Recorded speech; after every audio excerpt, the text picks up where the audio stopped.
You guys aren't weird or anything, right? Wind and Bone is currently streaming on Tubi and features a writer-director team and an additional writer. What is additional writing anyway? Stuff like, hey you, get off that and why not? They also served as producers for this film, so it's a small crew with a small cast, and they're set in the West Virginia woods, where essentially they are hunted by some evil force. I'm not going to say what in case you have not read the description of this movie, but basically you have Sierra, played by Julie Kashmanian, who is on the run. Sierra's on the run. She's trying to get out of this situation and runs into a van full of college students. Van on the run. Okay, I'm just going to occasionally do stuff like that to keep up my interest level because, well, the idea is kind of well-traveled and the cast certainly tries, and it's a low budget.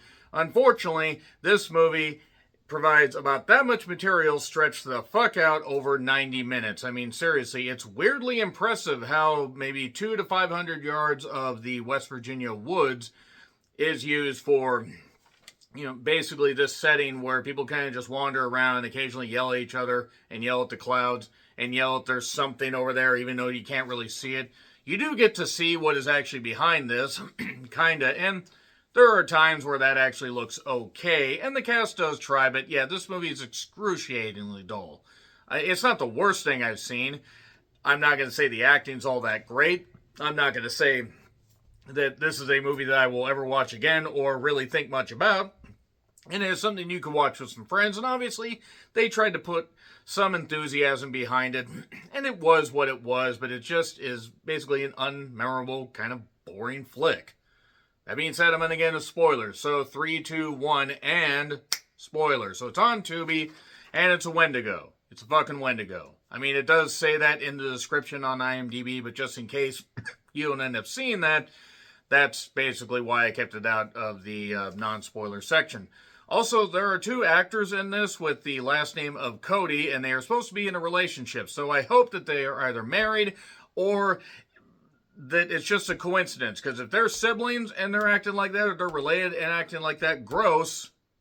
I know that it's West Virginia. Take me home, country roads, to the place I belong. West Virginia, Mountain Mama, and we have a Wendigo to take me home. In hindsight, I probably should have used the country roads rendition I did for another review recently for this, but I don't really feel that this movie is worth a bad musical intro that I have tried to become known for because I can't carry a tune in a goddamn bucket. This movie also can't carry its concept in anything other than a thimble.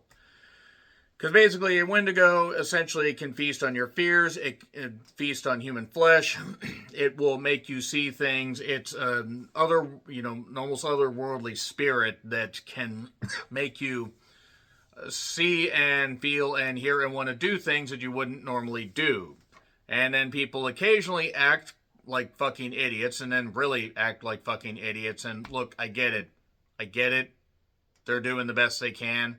This movie is not good. You find out little bits of information about the characters. Sierra apparently killed somebody. That's why she's on the run. I'm assuming it was some kind of robbery gone wrong, or maybe it was an abusive household. Whatever it was, it doesn't really matter. It really doesn't matter at the end of the day. She is our main protagonist, but or a main heroine, as it were. And there's this one character, Alistair, that has nothing to do with Alistair Black or, Alistair Ralph A1. If you remember that wrestler, then you are a deep lover of professional wrestling. And again, the cast, they try. They try. So bless them. The characters are just very, very paper thin, though. And after Sierra joins with them, there is a little bit of talk. They have a guy who's a guide who's of Indian descent who doesn't really actually know this area all that well because he grew up in the suburbs, as he says. But whatever, they're going to go see their friends. Let's see, what the fuck is it? Is it Lauren and Charles, I believe. None of these characters really end up mattering. Charles is out cutting wood, James Brolin style. Actually, almost Ryan Reynolds style, because we're going deep on the Amityville Horror references. Take a look at how many Amityville Horror-themed movies, by the way, have been done. Direct-to-video and stuff like that. You will be astonished at the places they have gone and how many movies they have done. So nevertheless, Charles obviously is the Wendigo. He is having nightmares and ends up killing Lauren, and then just changes into something completely different. If you eat human flesh, you can turn into a Wendigo, essentially. I believe that's how that works, if I recall correctly. And while it seems that Alistair clearly has some affection for Sierra, this guy Jeff doesn't really trust her, and then Alistair ends up twisting his ankle, Carrie Von Erich style, without running into a parked police car, so it doesn't actually make any sense. And a little bit later, she sees the Wendigo. We shouldn't be here. She sees it in the mirror. And then, because they had to park so far away and then walk in the woods and do all this stuff. And yes, I understand wanting to travel the trails and commune with nature. I need to be closer to a vehicle than that. I mean, I'm sorry. That's like horror 101 for like isolation stuff. You always have to leave your van far enough away where it'll take at least a half-day trek to get back there. And Alistair's acting odd as well. Basically, this Wendigo's fucking with their minds and all this stuff.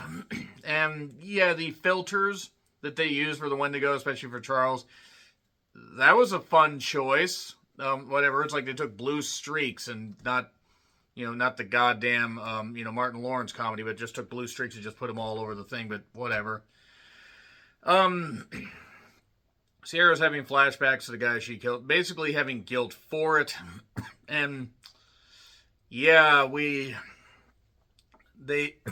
I'm sorry, but just filming in like what is clearly a closed amount of woods area, like there's no way they use that much of it.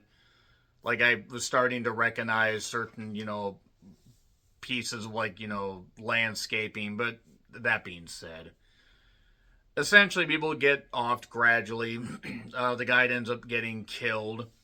And they try to carry him down, but that doesn't work. So it's down basically to a bunch of them. April gets offed hilariously, I might add. Gets her head torn off. And now it's down to Jeff, it's down to Alistair, it's down to Charles, who shows back up, and it's down to Sierra. And then we get fighting, and you gotta burn the heart just in time. That is something that was told to her just before, our trusted guide basically died off. Curtis, I believe is his name. It took guts for him to, do that, because his guts were hanging out. If you've seen the film, you would get that. And, yeah, that's basically it. Charles is turning, but Charles decides he's tired of seeing this stuff and gouges his eyes out. Hilariously, it looks like the ping pong stuff that Rey Mysterio had at the horror show at Extreme Rules. It's going to be a long night is a line that is uttered, and boy, did it feel like a long movie at this point. And, again, not the worst thing I've seen. Had its issues. But ultimately, when a movie is so boring that you just zone out, that's not a good sign. And the Wendigo costume looks alright. I'll say that much. That stuff looks okay. But then basically, Charles is eaten because Jeff is turning into the Wendigo and snapping. He's been laughing for a while and obviously turning and changing. And Sierra ends up having another flashback where the Wendigo's behind her. She's covered in bathing in blood and doing this for whatever reason. And she kills Jeff with the antler. And then digs out the heart and burns the heart. Then Alistair's really hurt. And then a little bit later, he says, I'm just going to stay here for a minute. Or stay here for a while. So he dies. And then she takes off. But she's stuck in the woods at the end as we hear more chatter. So maybe the Wendigo isn't actually dead. It's inside her. And I don't really care, actually. I don't. I watch movies like this just to see if something will make me feel, because sometimes I can see independent horror movies, low-budget horror movies, and be surprised by actually how interesting they are, even with any of the pitfalls that come with having a small budget. But this is bland. And I'm sorry, it gets an F. I don't wish any ill on the filmmakers. I hope they do well. I hope the cast grows and does other projects. But yeah, this wasn't good. Agree, disagree with what I said, like, share, subscribe, Twitter, Letterboxd, Blue Sky handles in the description. I'm John Rentland. Until we win to go into the North Virginia woods again. It's West Virginia, but whatever. Happy trails to you.